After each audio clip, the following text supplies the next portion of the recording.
Hello viewers, இன்றைக்கி நாம் பாசி பயிறு போட்டு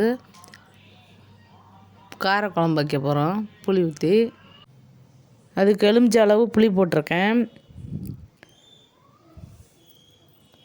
பாசி பயிறு வறுத்து உப்பு போட்டு வேக விட்டுருக்கேன். அவசரத்துக்கு வீட்டில் என்ன குழம்பு வைக்கிறதுன்னு யோசிச்சுக்கிட்டே இருந்தேன்.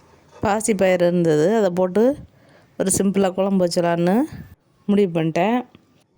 அதுக்கு வெங்காயம், தக்காளி, வெண்டைக்காய் எல்லாம் நறுக்கி வச்சுருக்கேன். பயிறு வெந்துருச்சு. அதில் உள்ள தண்ணி எடுத்துட்டு தண்ணி ஊற்றி அலசி வச்சுக்கணும்.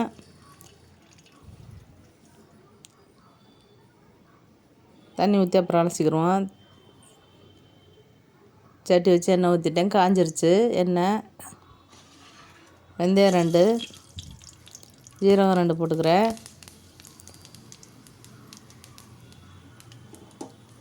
வெங்காயம், தக்காளி சேர்த்துக்குருவோம். அதையும் போட்டு நல்லா வதங்கணும். அது வதங்கட்டும். அதுக்கு இடையில் புளியை கரைச்சி வச்சுக்கலாம். அவசரத்துக்கு சின்ன வெங்காயம் இல்லாதனால பெரிய வெங்காயம் சேர்த்துருக்கேன். சின்ன வெங்காயம் சேர்த்தா ரொம்ப டேஸ்ட்டாக இருக்கும். எப்போயாவதெல்லாம் இந்த குழம்பு வைப்போம். பாசிப்பயிரெலாம் போட்டு மொச்சை குழம்பு வைக்கிற மாதிரி இது ஒரு குழம்பு. அவசரத்துக்கு கிடைக்கிறத வச்சு பண்ணிடுறது.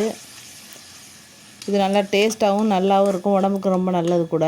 பாசிப்பயிறு வதங்கிடுச்சு. இப்போ நம்ம வெண்டைக்காயை சேர்த்துக்கலாம்.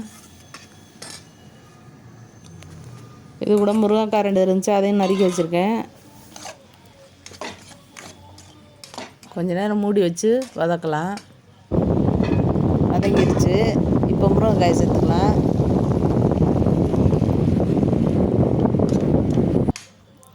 இப்போ மசாலா சேர்த்துடலாம். மிளகாத்தூள் 1 ஸ்பூன் போட்டிருக்கேன். நீங்கள் தேவைன்னா கூடவே போட்டுக்கலாம். மல்லித்தூள் 2 ஸ்பூனு. அதிலே மஞ்சள்லாம் போட்டு நாங்கள் அரைச்சி வச்சுருப்போம். சோம்பு, மிளகு எல்லாம் போட்டிருக்கோம் அந்த மல்லித்தூள். அது ஒரு நாளைக்கு நான் காட்டுறேன் மசாலா எப்படி சேர்க்குறதுன்னு. சேர்த்து அரைச்சி வச்சுக்கணும். நாங்கள் தனியாக தான் மிளகாத்தூள் அரைச்சி வச்சுக்கிடுவோம். வதங்கிருச்சு. இப்போ புளி கரைசலை சேர்த்துக்கிறோம். இது கூட தேவையான அளவு தண்ணி சேர்த்துக்கிறேன்.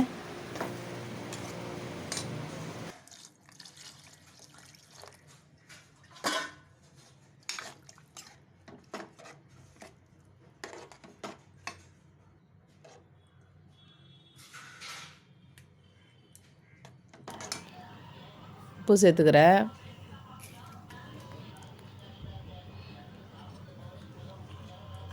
பாசிப்பயிறு அலசி வச்சுருக்கேன். இப்போ பயிரை சேர்த்துக்கலாம்.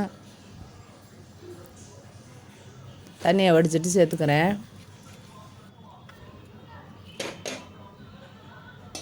நம்ம மொச்சை குழம்பெல்லாம் வைப்போம்ல, அது மாதிரி தான் இதுவும். இது நல்லா டேஸ்ட்டாக இருக்கும். இது கூட முட்டை வச்சு போட்டால் நல்லாயிருக்கும். இப்போ முட்டையவே போட்டுக்கலாம்.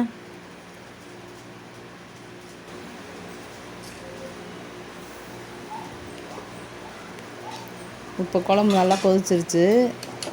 காயெல்லாம் வெந்துருச்சு. கொஞ்சத்தை கொதிக்கணும். 10 நிமிஷம் ஆயிடுச்சு. பாருங்கள், நல்லா கொதிச்சிருச்சு. காயெல்லாம் வெந்துருச்சு. இப்போ முட்டை அவிச்சு வச்சதை சேர்த்துக்கிடுவோம். இந்த வீடியோலாம் பிடிச்சிருந்தா லைக் பண்ணுங்கள், ஷேர் பண்ணுங்கள், கமெண்ட் பண்ணுங்கள். மறக்காமல் சப்ஸ்கிரைப் பண்ணுங்கள். நல்ல சூப்பரான பாசிப்பயிறு குழம்பு ரெடி ஆயிடுச்சு. சாப்பிட நல்லா டேஸ்ட்டாக இருக்கும். நீங்கள் இந்த மாதிரிலாம் குழம்பு வச்சுருக்க மாட்டியே, வெறும் மொச்சை குழம்பு இதுக்கு தான் வச்சுருப்பேன். இந்த குழம்பு ரொம்ப நல்லாயிருக்கும். பாசிப்பயிறு உடம்புக்கு நல்லது. மொச்சை கூட வாய்வுன்னு சில பேர் சாப்பிட மாட்டாங்க. ஆனால் இது நல்லது உடம்புக்கு. பாருங்கள் எவ்வளோ நல்லா வந்திருக்குன்னு. சுவையான பயிறு குழம்பு ரெடி ஆயிடுச்சு. உங்கள் வீட்டில் இந்த மாதிரி குழம்புலாம் வச்சு சாப்பிடுங்க. பூண்டெல்லாம் போடணும், அதான் நல்லது உடம்புக்கு. பாய்.